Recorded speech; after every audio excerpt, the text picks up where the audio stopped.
वो सुना अहमद इंटरव्यू देने गया था, सिलेक्ट हो गया है या हमेशा की तरह रिजेक्ट? जी अब्बा, हमेशा की तरह आज भी रिजेक्ट हो गया हूँ और मैं तंग आ गया हूँ रोज रोज की रिजेक्शन से। अब ये मजीद बेरोजगारी और दफातर के धक्के मुझसे बर्दाश्त नहीं होते।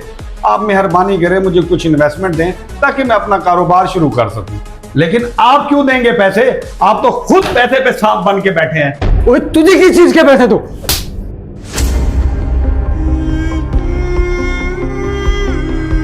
तुझे पढ़ाया लिखाया, तालीम दी अच्छी, और ये घर दिया, सर छुपाने के लिए छत दी, अब भी तुझे कारोबार के लिए पैसे दूं? अब्बा रुक क्यों गए? और मारे, बल्कि मार ही डालें। आपको क्या परवाह औलाद की और उसके मुस्तकबिल की? मेरे पास तुम्हारे कारोबार के लिए कोई पैसा नहीं है। ये पैसा मैंने अपनी मेहनत से कमाया है। तुम भी मेहनत करो और अपने बलबूते पर अपना नाम बनाओ। कब तक मेरे आसरे पे बैठे रहोगे? अपने लिए खुद कुछ करो ना। अल्लाह और आपके अलावा मेरा कोई भी सहारा नहीं। आपने मुझे इतना पढ़ाया लिखाया, उस पढ़ाई का मुझे कोई फायदा नहीं। मैं हो तो लोगों के आगे जलील रहा हूँ। खुदा के लिए अब्बा मुझे कोई ना कोई कारोबार करवा दें, मैं आपका एक एक पैसा आपको लौटा दूंगा। मैंने जो कह दिया वो मेरी आखिरी बात है। मेरे पास इतना फजूल पैसा नहीं है कि मैं तेरे कारोबार पे जाया करता फिरूं। तू अपनी मंजिल खुद तलाश कर।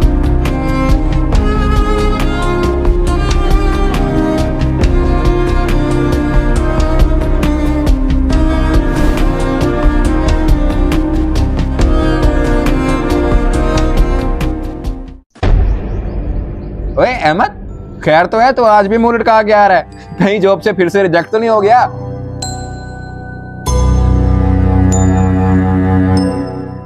क्या बताऊं दोस्त, एज यूजुअल अपनी किस्मत फिर हार के आ रहा हूं। अपने बाप से जब भी कारोबार के लिए पैसा मांगता हूं मना कर देते हैं। नसीब की बात है यार। ओहो, ये तो बहुत हैरान कुन बात है। तेरे बाप के पास कितना पैसा है सब गांव वाले जानते हैं कि वो कितना अमीर है, तो फिर वो तुझे कारोबार के लिए पैसे क्यों नहीं दे रहा? हर बंदे का यही सवाल है मुझसे कि मेरा बाप मुझे कारोबार के लिए पैसा क्यों नहीं देता। मेरा बाप बहुत कंजूस इंसान है। उनके पास बैंक में लाखों रुपए पड़े हुए हैं, लेकिन अपनी जवान औलाद को बेरोजगार देख के फिर भी 1 रुपया तक नहीं दे रहे। ये तो बहुत ज्यादा ज्यादती है। जब औलाद को बाप का सहारा ना मिले तो बंदा अंदर से टूट जाता है और दिल हार जाता है। लेकिन तू परेशान ना हो यार, तू सच कह रहा है। मैं अंदर से तो टूट चुका हूँ। जब अपना सका बाप ही सहारा ना बने, मैं गैरों से क्या उम्मीद रखूं? यार अहमद, ये तो कैसी बातें कर रहा है? हम कोई गैर थोड़ी है, तेरे अपने हैं। ओ भाई, तुझे अगर कोई हमारी मदद चाहिए तो बता, अगर कोई पैसे वैसे चाहिए तो भी बता।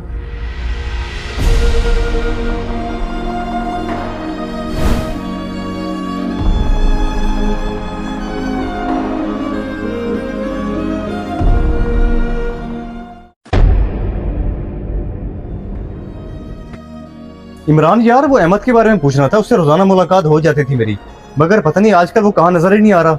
मेरा तो हमसाया ना यार, तुझे पता होगा उसके बारे में। कहाँ है वो आजकल? बस यार जमशेद, क्या बताऊं तुझे, वो बेचारा इंटरव्यू दे दे थक गया, उसकी कहीं जॉब ही नहीं लग रही। अब तो उसके अब्बे ने भी उससे बहुत ज्यादा सख्ती की हुई है। उसका अब्बा इतना कंजूस है कि उसको पैसे नहीं दे रहा कारोबार के लिए। अब तो उसने शर्मिंदगी के मारे घर से निकलना भी छोड़ दिया है। अच्छा, तो ये बात है। मैं भी सोचूंगा अहमद का नंबर क्यों बन जा रहा है, बाहर क्यों नहीं निकल रहा वो। ऐसे कितने अफसोस की बात है। उसके बाप के पास सब कुछ है, अल्लाह ने उसको सब कुछ दिया है, पैसा दौलत शोहरत सब कुछ, मगर वो अपनी औलाद को सपोर्ट क्यों नहीं कर रहा? जमशेद यार, तू तो उसका बहुत करीबी दोस्त है। तू उसके अब्बे के पास जा या किसी के हाथ पैगाम भेज कि उसका बेटा अंदर से टूट चुका है। अगर उसने अब अपने बेटे की मदद ना की ना तो सारी जिंदगी पछताएगा। हाँ यार, तू बिल्कुल सही कह रहा है। अहमद मेरा बहुत करीबी दोस्त है और मुझे इस चीज का बहुत दुख हो रहा है। खैर, मैं उसके अब्बा के पास डायरेक्ट नहीं जाऊंगा। मैं अपने अब्बा से जाके पहले बात करता हूँ कि उनके पास जाके उनको समझाएं कि जवान औलाद है, इस तरह जलील नहीं क्या करते। ठीक है जमशेद भाई, हो सकता है कि आपके वालिद साहब के समझाने से उसके बाप का दिल पिघल जाए और अहमद को कारोबार के लिए पैसे दे दे।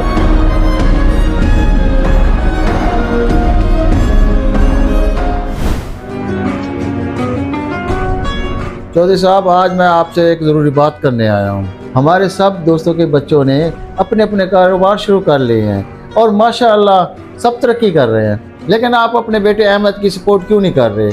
उसका वक्त और ज़िंदगी ज़ाया हो रही है। इरफान भाई, आपकी बात ठीक है, लेकिन हर कोई कारोबार में कामयाब नहीं होता। मेरे पास इतना फालतू पैसा नहीं है जो मैं इसे कारोबार करा के दे दूं। कल कला को ये कारोबार में फेल हो गया तो मेरे नुकसान का कौन जिम्मेदार होगा? ये खुद ही अपनी नौकरी करे और अपना मकाम बनाए। चौधरी साहब, आपके पास अल्लाह ताला का दिया हुआ सब कुछ है। अपने बच्चों पे खर्च नहीं करेंगे तो क्या कब्र में लेके जाएंगे? आपके बेटे को इस मुश्किल वक्त में आपके सहारे की जरूरत है। ये कैसी बातें कर रहे हैं? मैंने आज तक जो कुछ भी किया है और अभी तक कर रहा हूँ, ये सब मैं औलाद के लिए तो कर रहा हूँ। ये जायदाद, बैंक बैलेंस, कोठियां, मेरे मरने के बाद ये सब कुछ इन्हीं का तो होगा। चौधरी साहब, ऐसे पैसे का क्या फायदा जो औलाद की जरूरत के वक्त उनके काम ना आए। आपके मरने के बाद लाखों रुपए भी उनको मिल जाएं तो फजूल हैं। आप अपने तजर्बे और अपनी निगरानी में अपनी औलाद को कारोबार करा दें तो कामयाब हो जाएंगे। इरफान साहब बस कर दें, मैं भी ये सब कुछ जानता हूँ, लेकिन आप मेरी मजबूरी नहीं समझ रहे। मैं तो ये चाहता हूँ कि मेरी औलाद पैसे और मेहनत की अहमियत को समझ जाए। मैं अगर उनको ऐसे पैसे दे दूंगा तो वो ज़ाया कर देंगे।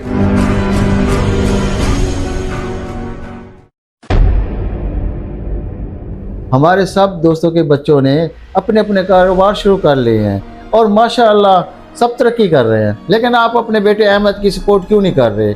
उसका वक्त और ज़िंदगी ज़ाया हो रही है। चौधरी साहब, आपके पास अल्लाह ताला का दिया हुआ सब कुछ है, अपने बच्चों पे खर्च नहीं करेंगे तो क्या कब्र में लेके जाएंगे?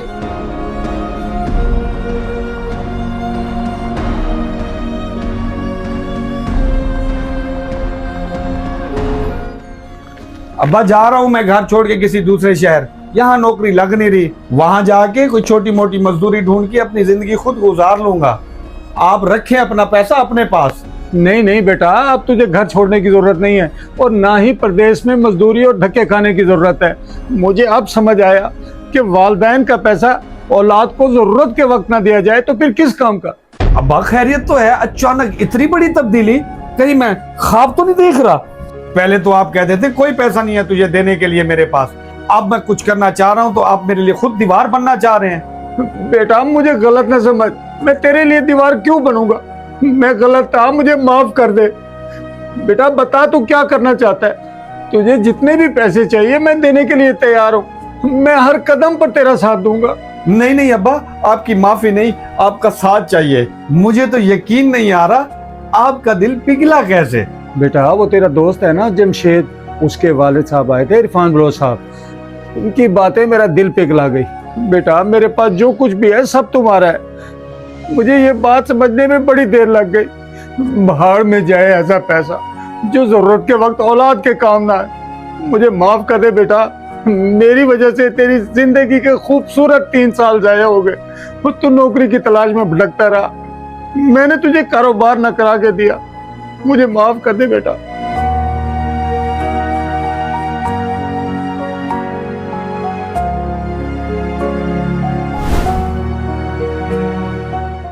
अब्बा जी आपकी दी हुई दुआओं और पैसों से ये कारोबार शुरू किया है और अल्हम्दुलिल्लाह बहुत अच्छा चल रहा है। माशाल्लाह बेटा, मैं आज बड़ा फख्र और खुशी महसूस कर रहा हूँ। इस वक्त अगर मैं तेरी सपोर्ट ना करता तो मेरे लिए हमेशा का पछतावा बन जाता। सही कह रहे अब्बा, मैं तो अंदर से टूट चुका था, आपके सहारे ने मुझे नई जिंदगी दे दी। बेटा वक्त ने मुझे बहुत बड़ा सबक दिया है। वालिदैन को चाहिए कि अपनी औलाद को उनकी ज़रूरत के वक्त उनकी मदद करें ताकि उनका मुस्तकबिल संवर जाए। ठीक है बेटा, अल्लाह तेरे कारोबार में बरकत डाले। मैं चलता हूँ।